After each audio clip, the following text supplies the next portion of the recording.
Sunset in the suburbs. At times, it seems like the picture-perfect setting to live out happily ever after. It's the time when lawns are being watered, TVs are being turned on, and millions of Southern Californians are sitting down to dinner. I gave it to him on his favorite TV tray, but there was one problem. It was too hot. And so instead of saying the meal is too hot, he just picked it up and dumped it on me. And I was 7 months pregnant at the time, and just picked me up out of the chair with his hands around my neck, opened the door, and threw me out onto the sidewalk. He went out on the patio, and I hadn't cleaned out the cat box. And he said something to me, and I made a comment like, I'm tired of something, and the next thing I knew, I was bouncing off the walls. I mean, I had bruises from head to toe. One evening, he started telling me about some very strange philosophy that he had read about, and I said, oh, that's ridiculous. And immediately he started tearing up furniture, and the stereo smashed it, and then the next thing it was me. And I tried to jump out of a fourth-story window because I really believed that my chances hitting that pavement were better than if I stayed in that room with that man. When she'd get hysterical, I'd slap her because I was afraid the neighbors were going to hear that. One time I jumped on a coffee table in front of her. I mean, she was scared, you know. She threw something at me, and I just went off. I hit her, and I hurt her pretty bad. When the police let my mom in, my dad hit her after the police left. Domestic violence. It occurs in half of the families in America. 1 out of every 3 women in Southern California will be in a battering relationship during her lifetime. You probably know a battered woman, but you will not hear about it from her.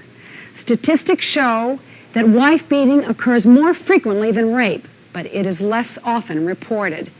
But just because you don't know about it doesn't mean it isn't there. In some suburbs, 70% of the police calls are about domestic violence. Some of these people have been battling for 20 years.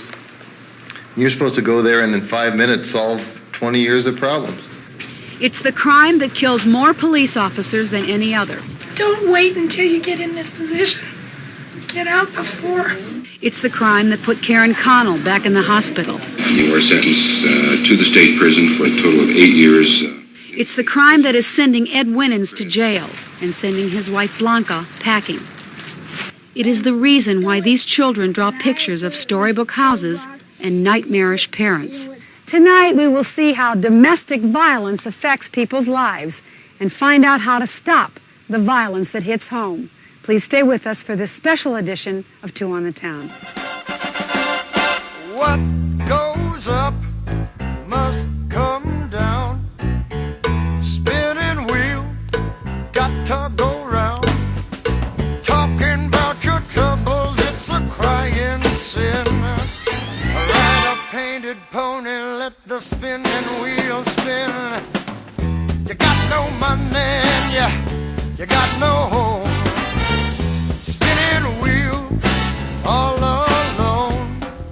Talking about your troubles and you never learn.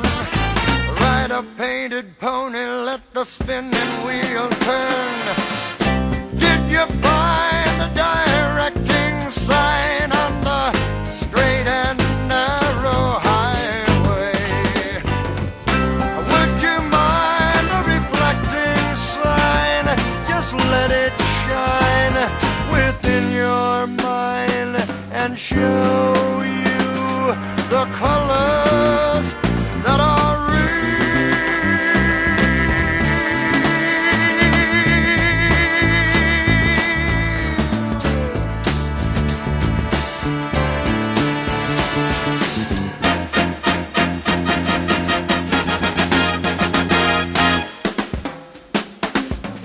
Someone is waiting just for you. Spinning wheel, spinning true. Drop all your troubles by the riverside. Catch a painted pony on the spinning wheel ride.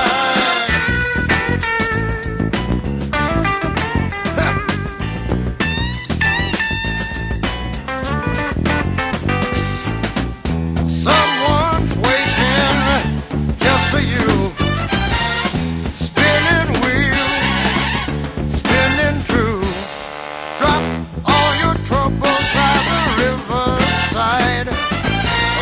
a painted pony, let the spinning wheel fly.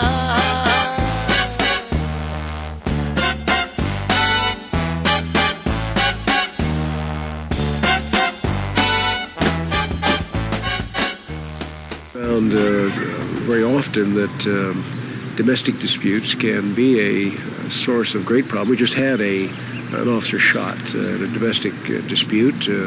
The officer thought he had it settled, and he walked away and was shot twice in the back by the husband. That officer Chief Gates is talking about lived, but he still hasn't recovered fully from his wounds.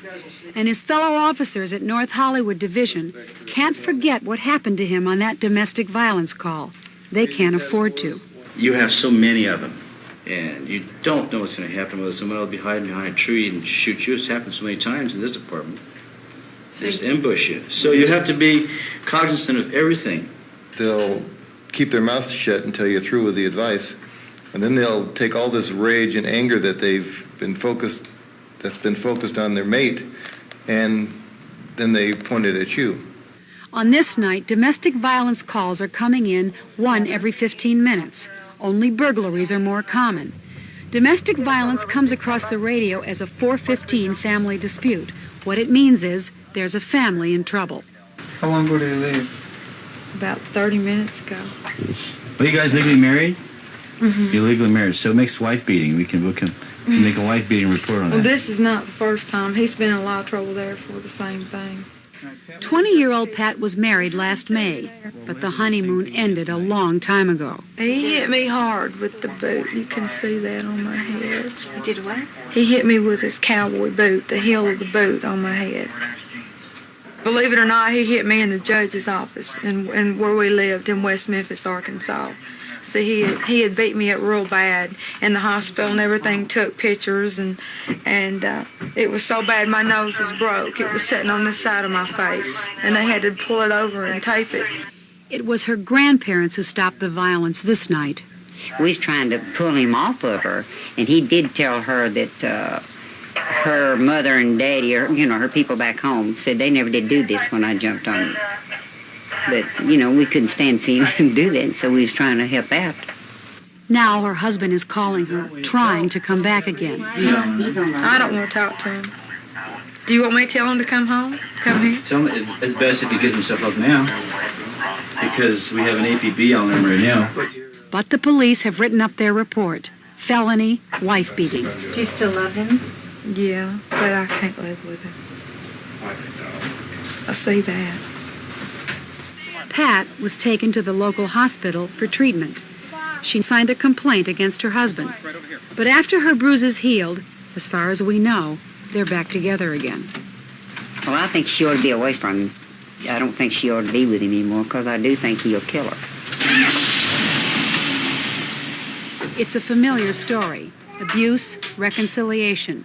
3 times Blanca Winnin's husband hurt her, then begged her to come back. 3 times she did. He used to say, it's going to be different, it's going to change. And that's why I stayed with him, hoping that he will change. But then maybe a few days he will be okay. But after a while, he come back to the same thing. The 4th time was in the Van Nuys courthouse after their divorce hearing. She said no and paid the price. He pulled out a knife, slit her throat, pursued her, and stabbed her in the chest before he was subdued. And then Blanca and I started running down that way. And at that point, I was looking this way. I didn't see what happened back here. That's where they apprehended him. I found out later, but I didn't know that at the time. We were just tearing down this way. Betty Fisher still has nightmares about it. As an advocate for battered wives, she couldn't prevent the attack, but she helped save Blanca's life. Then the pandemonium, everybody was running up and down the hall, and I could hear people screaming for ambulances, and Blanca was conscious. She was holding on to me, and she was holding on to him, and lots of blood. I thought she was going to die. I believed that she was going to die. Betty is back here at the courthouse today to see justice done. Judge David Horowitz sentenced Winans to the maximum, 8 years in state prison. He explained it this way. The extreme violence and damage done to the victim without any provocation whatsoever. Indicates to me Mr. Winans was trying to solve his problems by the use of force rather than reason, and that's simply not acceptable. I think it was fair enough what the justice did. It's not equal what I've been suffering because I really suffer a lot, you know. I'm into a lot that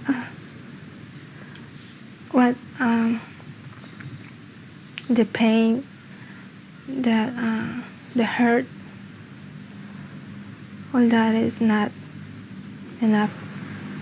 Blanca figures that she and her baby Christy have 8 years to hide, to move out of state, and change their names. It means that Christy may never see her father again. Blanca says her husband has promised to kill her when he gets out. She's been scarred, and it may take more than 8 years to heal. Right now it's hard because it's just 4 months ago that it happened. But I am working on it, and it seems like every day is getting better and better. Blanca Winans is free from her battering situation. Many couples think that domestic violence is like marriage, till death do us part. It doesn't have to be that way. Next, we'll meet some women who thought they didn't have a choice. We'll show you what changed their minds. Karen Connell is back in Huntington Memorial Hospital, heading for an operation that she hopes will restore her voice. Now, when she speaks, it sounds like she's crying. That's appropriate because, in a way, she still is. Good luck, and I'll see you when you're feeling better. Okay, bye-bye. Good luck. But there is no operation which will erase the memory of her middle-class dream that turned into a nightmare. You buy into believing that you will have the house and the kids and live happily ever after. I grew up in a family where there was never any arguing. So my idea of a perfect marriage was one where everybody got along. Karen and Michael met when she was 18 and married soon afterwards. She became an accountant. He graduated from college with a degree in psychology and ended up selling real estate. The money was good, but something went sour. I was supposed to keep an immaculate house. I was supposed to be a seductress. I was supposed to be able to earn a living, and there were times when I was the sole support of the family. Everything was supposed to be perfect all the time. The demands that he put on me and the demands that I took upon myself and accepted were impossible to live up to. And it became a pattern of accepting what he thought of me as being more valid than what I thought. And it finally reached a point almost to where I just didn't think. The first time he ever really hit me, he was so angry he was shaking. And I was angry back at that point because he had been verbally pushing me around and dragging me down to nothing for 2 months solid. And I just said, why don't you just hit me and get it over with? So he did. I have no idea what ever possessed me to say that. I wish I hadn't. I don't think that would have stopped him from doing it eventually. But that started it then. You know, and my nose started to bleed, and I'm standing there holding my nose, and he kept hitting me. Once he hit me once, it was like it broke a dam inside of him. Karen wouldn't let her marriage go. The violence and the verbal abuse increased over the years, while her self-worth diminished.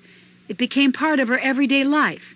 I didn't really accept that I needed to be beaten, but I accepted the responsibility of having pushed him to that level. So in taking on that responsibility, I also felt responsible for bringing him back out of it. And I figured if I hung in there long enough, I could do that. Because when he wasn't drinking and he wasn't upset, there was all of the warmth and tenderness that there had been during most of the time in the earlier years. I think the final breaking point was not of physical abuse, it was emotional. When I finally left him, I was just so totally humiliated. In 1980, she heard about a shelter for battered women. She went to counseling, and she moved out of the house. Her husband stopped drinking, and the physical battering stopped. They seemed to be making progress. But on a Sunday morning last May, Michael Connell came to Karen's house to take their 6-year-old son to the park. They never got there. Michael asked Karen to lie down and hold him.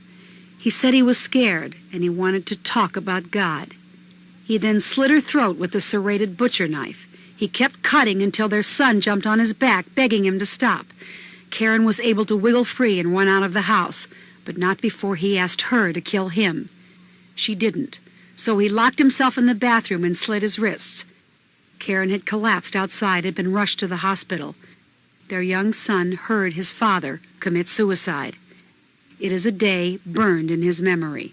At one point, I was having to discipline him for something, and I sent him to bed without dinner and without being able to see his favorite TV program. And he was so angry, he tried everything he could think of to bargain. You know, he'd stay in his room all day the next day. Anything so he could stay up and watch the TV program, or if I would tape it for him. And as a final attempt to get through to me, he said, if you don't let me stay up and watch the Dukes, I'm going to kill myself to get away from you. And that was pretty hard to deal with. The mental scars may never heal for Karen and her son, in spite of therapy. Now the doctors are working on the physical. They hope that if they can cut away the scar tissue on her vocal cords, she will be able to speak again. Karen can hardly wait until she can speak out loud and clear.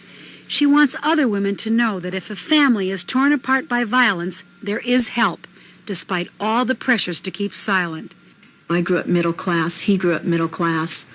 You don't do things like get beat and have divorces. When you have 3 children, or any children, you know, you kind of feel like, what am I going to do? You know, because he's in charge of the bank accounts. He's in charge of everything. I was asked once by this minister, are you sure there wasn't anything you were doing to provoke him? You know, and I got to the point where I kind of got against society because it seemed as though nobody wanted to listen to me, and the ones that did listen blamed me for it. All these women are graduates of Haven House in Pasadena, a shelter for battered families, a secret refuge to give victims a time and a place to heal. The cottages are hardly luxurious, but they are always filled. There are 400 beds at shelters throughout Southern California, a fraction of those needed, especially in the case of emergencies. Haven House Hotline, may I help you? More than half of the women who go through Haven House go back to their husbands.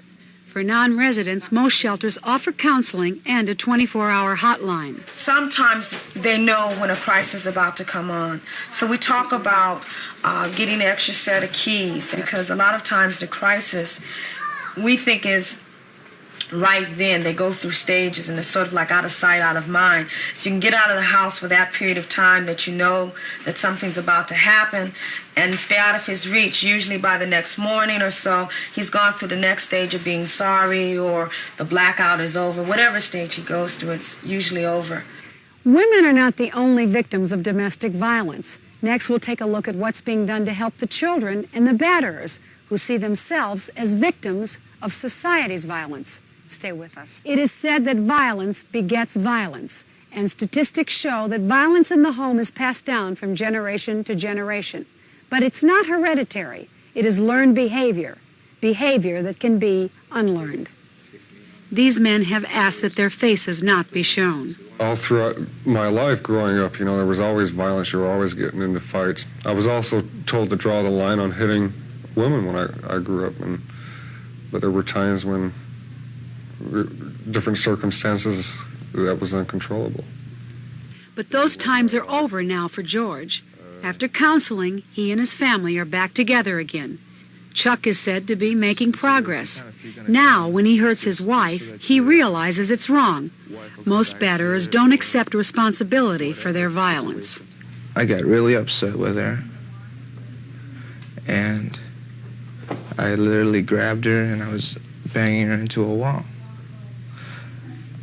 I knew I was doing wrong, but I felt at the time I was right. And as soon as it was all over and I realized that I'd done wrong, I called Alice and we got together.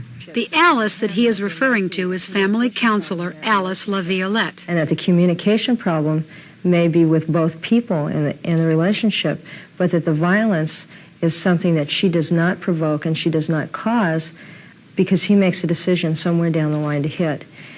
And we're not talking about someone who loses it once.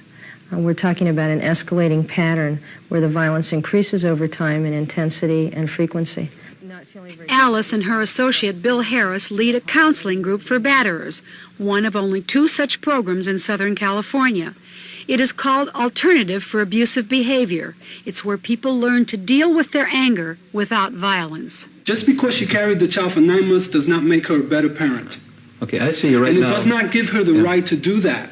Okay. Especially if someone else is telling her it's not right and it's not fair. We're making her, you know, hang on, we're dealing with a mature... Hang on. You're on a roll now. You're escalating now. I'm thinking that, you know, do you hear yourself when you're in an argument with her? I mean, is this going on when the two of you are in an argument? And I'm not saying that she doesn't have any responsibility. I'm saying, what's yours? That's what we're in this group for, is because of our problem. Yeah, not your wives. You know, we're here because we've been violent, and that's what we got to correct in ourselves. When the television cameras aren't here, this group is made up of 8 men from all walks of life: an attorney, a longshoreman, a hairdresser. These men represent the 1 in 75 batterers who seek counseling. The next time a situation comes up, they'll know what to do. It's better to, at that very moment when you feel you might strike your wife or something, to walk out the door and go for a walk and cool off, and then get some help. If you want help, it's there. You just have to go out and get it. But before you can be helped, you gotta want to be. Adults can learn how to handle violence physically and emotionally. For children, it's more difficult. These children have a legacy of violence. They either play more aggressively or withdraw completely. Ken Green works with the children who come through Haven House. He helps them understand what they've been through so they can deal with it. One of the ways is to draw pictures. What did your dad hit you with? A board. Your dad hit you with a board. It's said a picture is worth 1,000 words. These drawings say even more than that. Children in violent homes draw violent themes. 60% of the children in violent households are also abused. The most frustrating thing about Ken's job is that he can only help the children he sees. And sometimes parents don't want to see the problem at all. Violence is part of the American society, but so is the sanctity of the home. Domestic violence is especially threatening because it turns the place that you expect to be safe into a battlefield. If it is happening to you or someone you know, you're not alone, but there are programs and people to help. Unless the cycle of violence can be broken, the children who are victims now may grow up to make victims of others. That's our special edition of Two on the Town, which of course tonight departed from our usual format so that we could present this extended look at a very serious problem. We'll be back tomorrow night at 7:30. For Melody Rogers, I'm Steve Edwards. Good night.